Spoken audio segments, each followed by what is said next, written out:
שלום לכולם, כאן רובי טוויג ושרון שטרן עם הסרטון של התרגיל השלישי מחמשת הטיבטים. חשוב מאוד לצפות בסרטון ההדרכה לפני שנתחיל בתרגיל. נתחיל בלקפל את המזרון שייתן לנו תמיכה לברכיים, אפשר גם לשים כרית קטנה.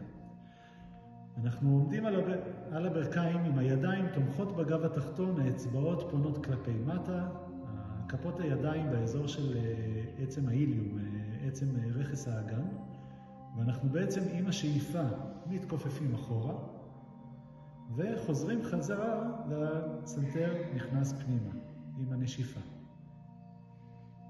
חוזרים על כך כמה פעמים ומסיימים בישיבה אחורה והידיים מונחות באזור של הבטן התחתונה ל3 נשימות עמוקות. תודה רבה.